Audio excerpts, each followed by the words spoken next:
So today we have the 2019 The Walls Mahana Syrah. So the producer is called The Walls. I don't know if it's Mahana or Mahana because that is named after a person. So again, this producer, it's The Walls. Now they're located in the Pacific Northwest, so in the Milton Freewater territory or district, which is in Walla Walla Valley, which is in Oregon. So where those borders kind of meet. So if everyone gets that in their mind. But my friend, when you think of Oregon or Washington, what do you think of what first comes to mind as far as weather? Wet. Twilight. The movie. But no, is it wet? It has to be wet. Cloudy. Slippery. I mean, these are all correct answers. However, this area, my friend, it's on the eastern part of Washington and Oregon. So it is dry. It is doesn't get any rain. It doesn't resemble that West Coast, Get out of here. The Portlands, the Seattles that are exactly what you said. Wet and moist. You might need to put a bleep in there. But again, love that word. This area does not resemble that climate at all. So it's dry. It's called Milton Freewater, the town, pretty much. And the story goes for this one that there were two towns. So there was a town called Milton, and there was a town called Freewater. And they happened to merge together. So and now they named it Milton Freewater, right? They named it Milton Freewater. Correct. They didn't want to upset anyone, so let's just put those two and two together. You know what I'm saying? Yeah, Milton Freewater sounds like a serial killer. Like that, it was like, you know what I'm saying? But whatever. Quite possibly. He seems like a guy that has a Subaru. You know what I mean? Yeah. Maybe into hatchback. Yeah, hatchback would be great. He's probably a weekend warrior. He's probably living out west somewhere. Definitely a Western guy. I got to mention the name real quick of the producer show. Again, it's called The Walls. Now, the reason it's called that is because according to the producer, the most infamous landmark in Milton Freewater is their prison.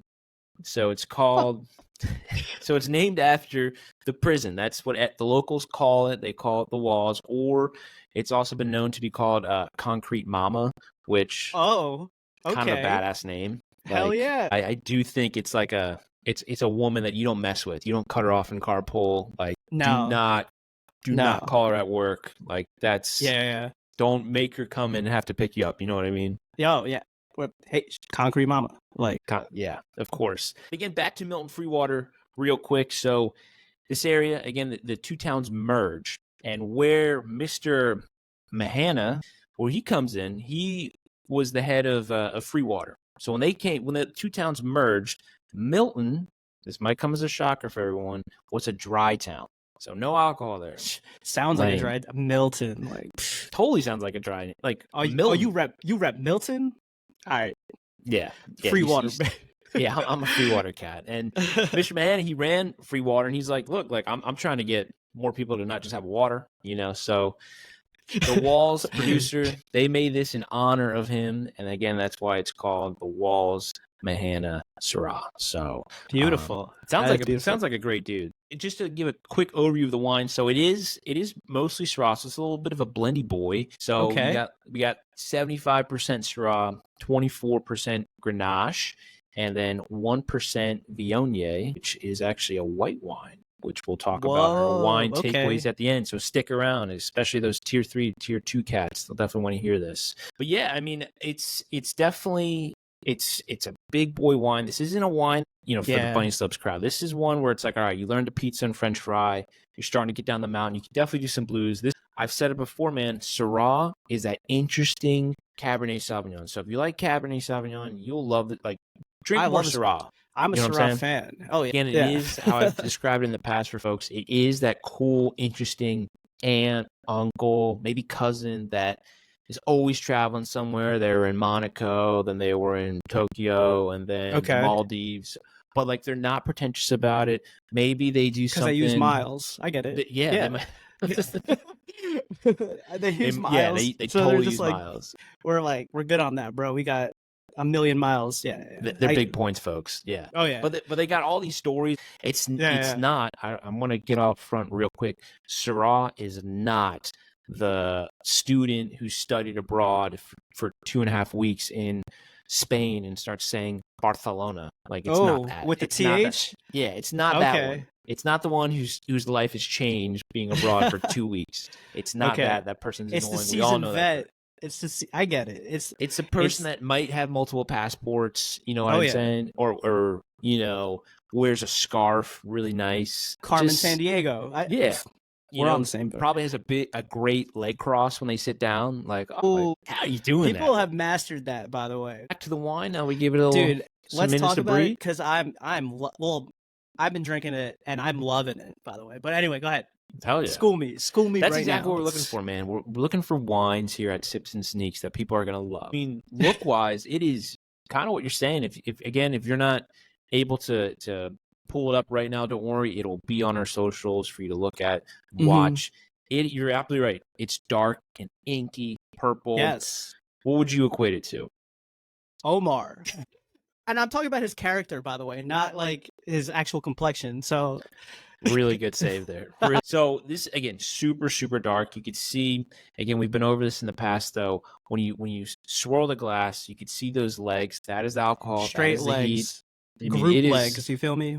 Yeah. It is, yes. But it is also refined, too. So it's definitely got, some structure there. It's not just like all over the place. You got on the nose, and you put the Schwans in there. Again, while you're doing that, I want to preface to everyone, there's no wrong answers doing this. And if the people are saying, no, you're wrong, they fucking suck. Don't want to have a drink with them.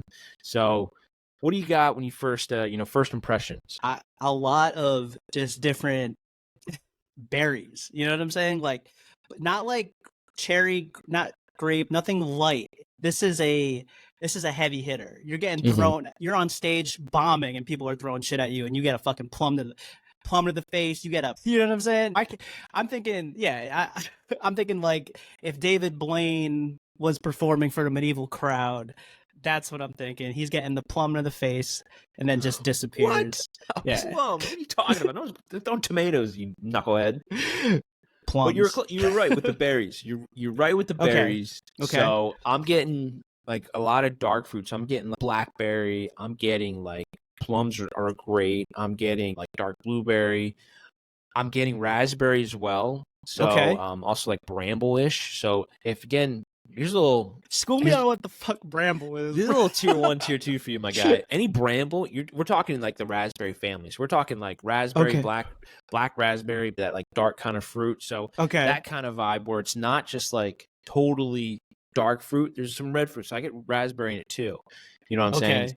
It definitely feels like it's like crushed a little bit, like smushed. It's almost like, when you get raspberries like in a little container and then like you get, I don't know, you probably get like 18 in there, but then there's always like 2 that are maybe smushed a little bit. Yeah. Got jostled in there, yeah. Jostled, just wedged in too tight. Yeah. You get that a little bit on the nose, you know what I'm saying? Where it's like, okay. Like, this is like a fallen soldier, but a raspberry falls into the brambleberry family. So Bars. Okay. Yeah. So, tip your hat there for you. Hey, I believe it. But also slightly crushed, Now, outside the fruit, again, this is more that tier 2, tier 1 range. It has to be like I think you're alluding to some spice, because it has like a certain spice. I just can't pinpoint it. I'm getting like an allspice or like a Chinese 5-spice. You know what I'm saying? I'm getting with Syrah like a lot of peppers as well, like a lot of cracked pepper on there. Like, okay. I think that's the general spice that. Yeah, Yeah. Is pepper really a general spice? I mean, it's a staple. It is a staple. It is. It always is at the party.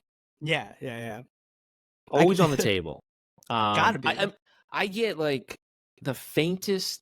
I mean, I'm not a smoker, but like I get a little bit of tobacco in there. But it's not like Red Man. It's not like like from the pouch.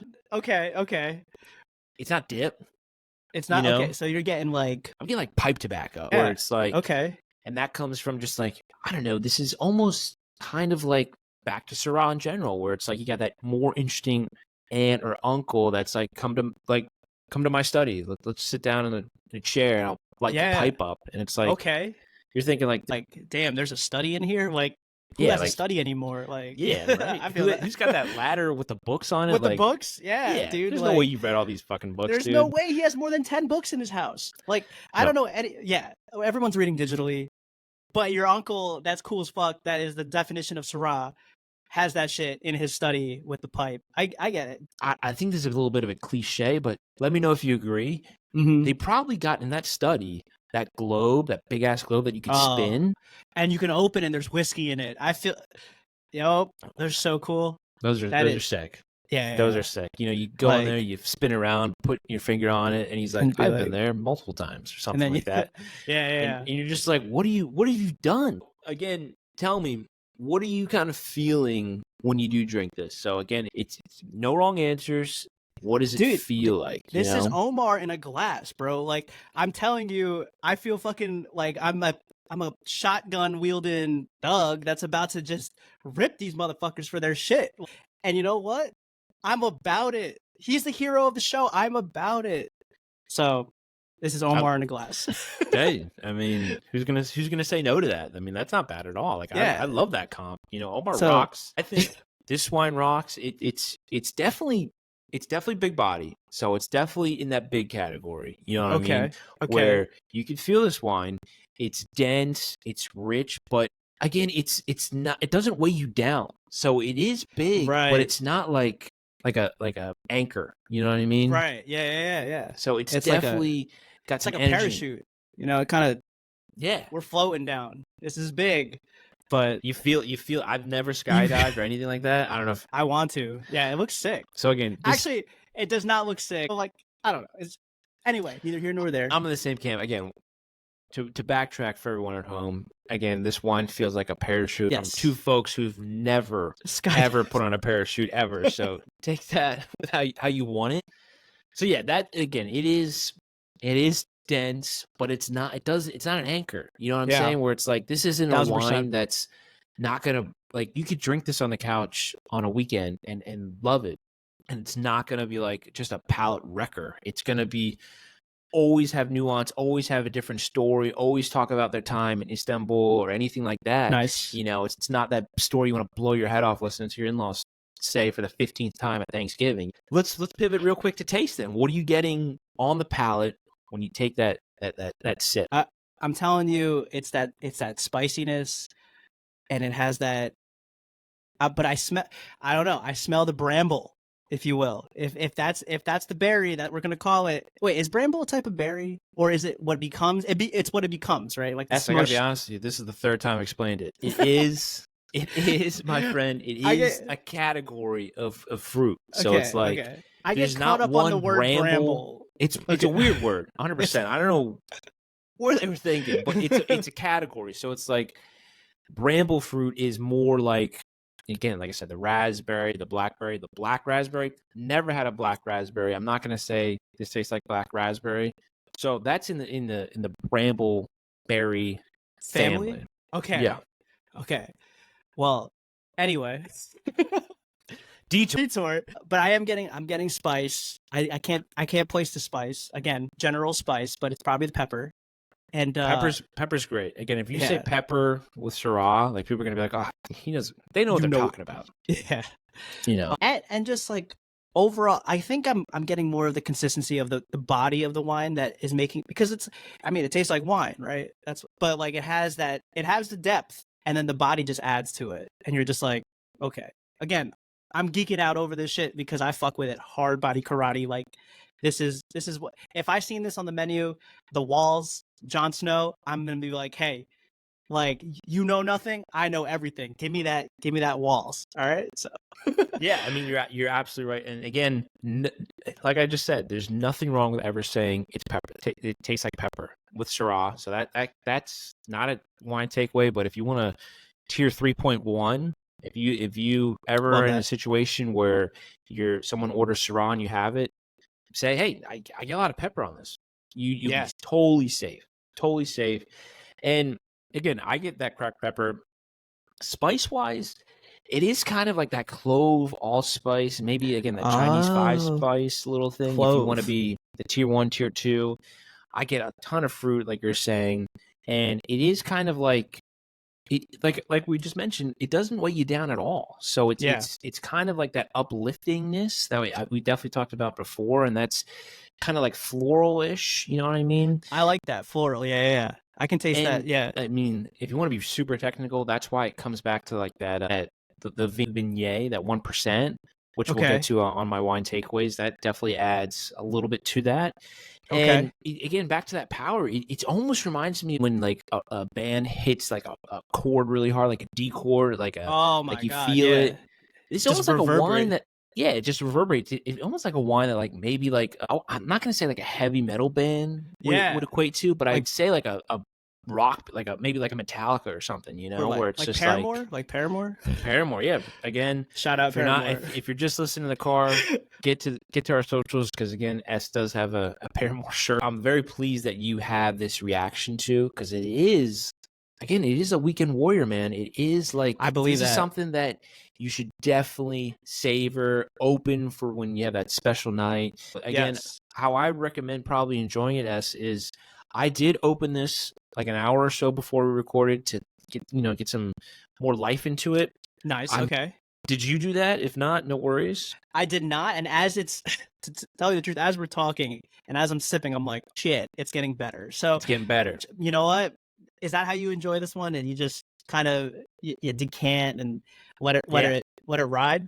I like to decant this one probably like an hour-ish or so. Again, it's 2019, so it's got 5 years on it. So I gotta ask, give me that ATD, appetizer, entree, dessert with this wine. For appetizer, we're going with filet tips marsala in a little cream sauce with like maybe some toast points. The real ones will know what I'm talking about. Okay. Now, the tray.